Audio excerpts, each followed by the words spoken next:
listening to the Art of Homeschooling podcast, where we help parents cultivate creativity and connection at home. I'm your host, Jean Miller, and here on this podcast, you'll find stories and inspiration to bring you the confidence you need to make homeschooling work for your family. Let's begin.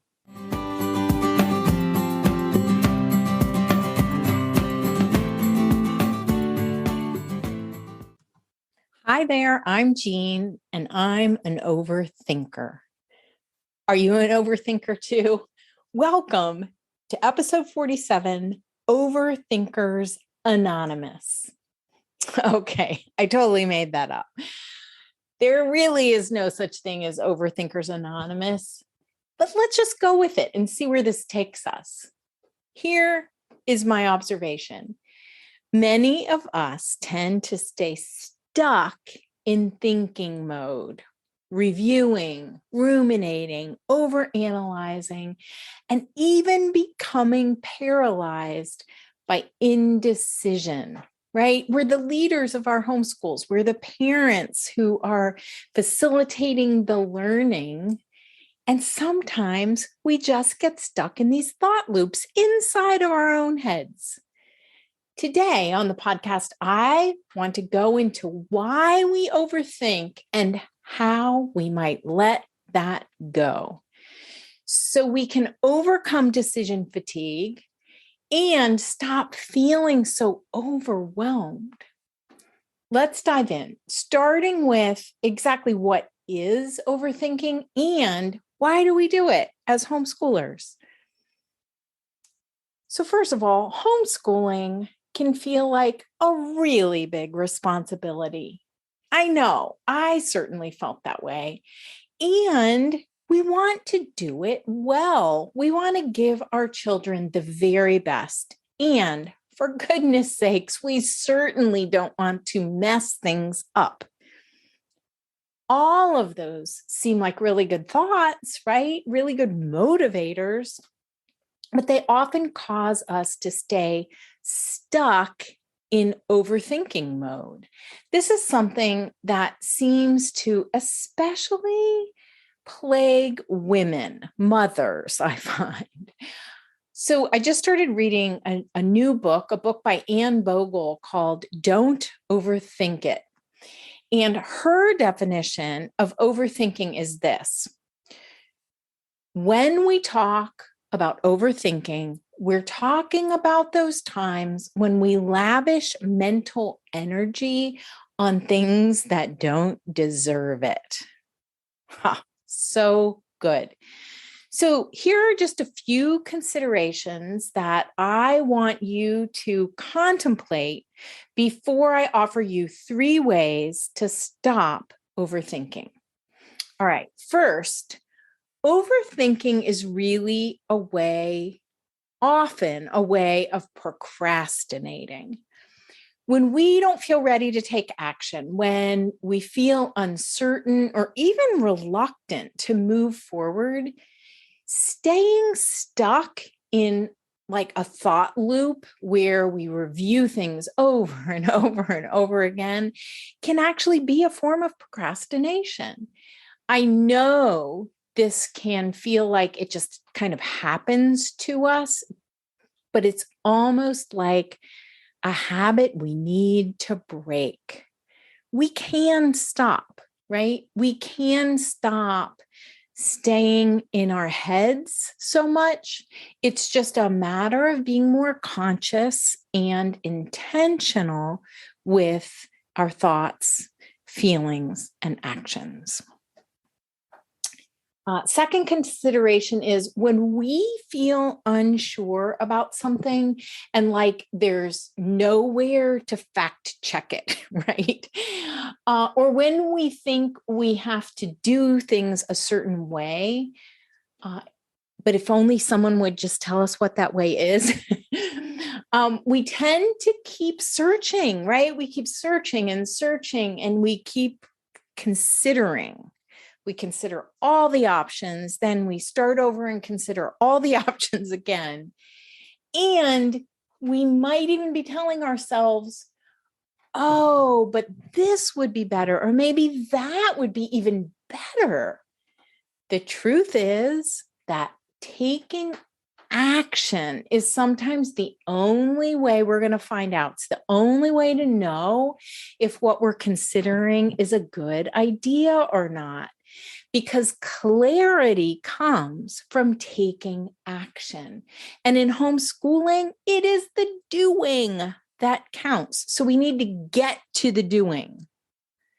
All right. So the third consideration is that homeschooling involves this thinking, then doing, then assessing. And we tend to do, in my observation, right, of myself and hundreds of other homeschoolers, we tend to do way too much of the thinking part, not enough of the doing, and actually very little of the assessing. So let's change that. Let's bring balance back to the thinking, feeling, and doing of decision-making and of homeschooling. All right, here are 3 ways to stop overthinking as a homeschooler. Number 1, consider, then decide. That's it. Consider, then decide. It can help to set some boundaries, right? Time-bound brackets where we give ourselves a time limit, right? Give yourself a time limit for how long you're going to think about something, how long you're going to consider it, and then stop. So you might set a timer. Sometimes it can help to make that time limit super short. You could set a timer for 10 minutes to consider all of your options. And then at the end of 10 minutes, you're going to decide. Just promise yourself that when the 10 minutes are up, you'll stop thinking about this topic and make a decision. So whether it's trying to choose a curriculum or a particular resource, whether you're trying to decide on your schedule or rhythm, or how you'll start, you want to decide how you'll start your homeschooling day. Like, what are you going to do first thing in the morning? You can just decide. And then give yourself a date in the future to check back, to do that observation and assessment piece. And if you want more tips on this, listen to episode 31 of the podcast, all about how to be more decisive as a homeschooler. That'll give you more tips. You can find that at artofhomeschooling.com/episode 31. All right. The second way to stop overthinking as a homeschooler, and here it is: let go of the idea that there's one right way to do this holistic homeschooling thing. This keeps us from taking the step into the doing, right? The idea that there's a right way to do it, but we just don't know what that is. It keeps us from stepping in, or it keeps us in a really tentative place, right? Where we're waffling, and our kids can feel our uncertainty or even our unsteadiness. They respond in kind. Children can really pick up on that indecisive energy. So beware of that and let go of the idea that there's a right way to do this. All right. Third way to stop overthinking is to consider how much overthinking erodes our confidence. And we're looking for more confidence, aren't we? We need more courage, not less. So I invite you to think of your homeschooling lessons more like you're trying something out to see how it goes, rather than wondering, is this right? Is this the way I should be doing this? So overthinking erodes our confidence, and the way to get past that is to let go of the shoulds. Whenever you hear yourself saying inside your mind, but I should have done it that way, or I should be doing it this way, or so-and-so says this is how it should go, just let go of that and think, well, this is how I'm going to do it. Doesn't have to be forever, just this time. This is how I'm going to do it. we can choose our thoughts intentionally, right? We have that luxury as humans. That's what differentiates us from other animals, is that we can choose our thoughts intentionally. And our thoughts create our emotions, our feelings, and that turns into our creating our actions or motivating our actions. I like to think of this as the thinking, feeling, and willing that we work with as the leaders in our homeschools. Steiner talked about training our thinking. I prefer to talk about observing our thinking, right? In choosing our thinking more consciously and intentionally. So one of the best questions that I like to ask myself is this thought serving me right now? That's something that I offer to you. If you find yourself stuck in a thought loop, think, is this really serving me? Is this helping me move forward? Is this helping me feel more confident? Is this helping me be a better homeschooling parent? Any of those things. Is it serving me? If it is, keep the thought. It's fine. But if it's not serving you, then consider a different thought. And it takes practice. This is not easy because, like I said, it's almost like overthinking is almost like a habit that we have to break. So here's what I mean. If a certain thought is giving you a feeling or an action, like causing you to take an action, or really more accurately, probably causing you to stay stuck in inaction, if this is causing you to not show up as the parent or the homeschooler or in relationships in a way that you want to show up, then you can switch up how you're thinking about it. So here are just a few examples. Instead of thinking, I have to get this right, or those thoughts that I was offering at the beginning, like, I don't want to mess this up, or this is so important. This feels like such a big responsibility. Those all feel so true, right? But instead of thinking that, maybe think instead, let's just give this a try and see what we learn. Let's see what we can discover together as a family. So I invite you to choose your thoughts more intentionally and just try on different thoughts and see if that helps you feel differently and then act differently in your homeschool. It's a beautiful thing. So getting our minds right and getting ready to homeschool, it takes a little conscious planning on our part, right? And I just invite you to choose your thoughts more intentionally.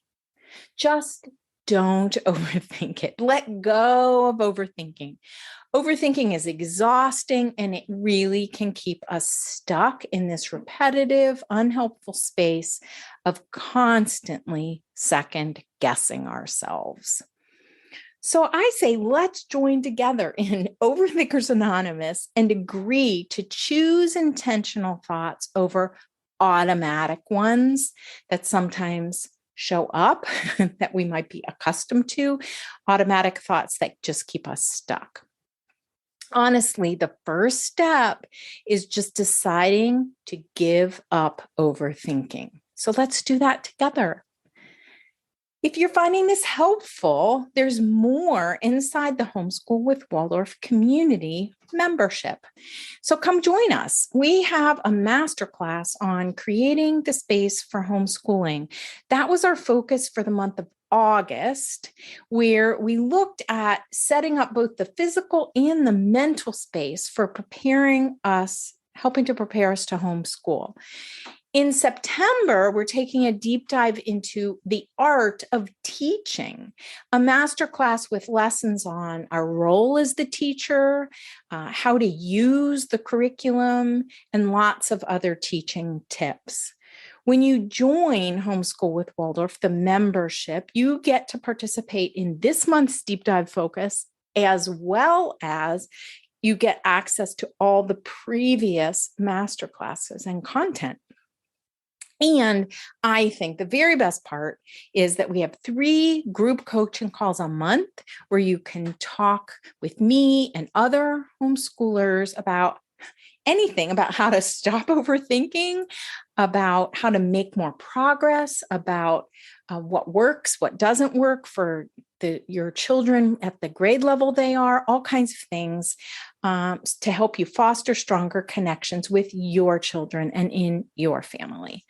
So thanks so much for joining me here today. I want to leave you with a poem that I wrote at the summer Taproot teacher training a few years back. Searching and searching. We all do it. We keep searching. We think, what if I just haven't found it yet?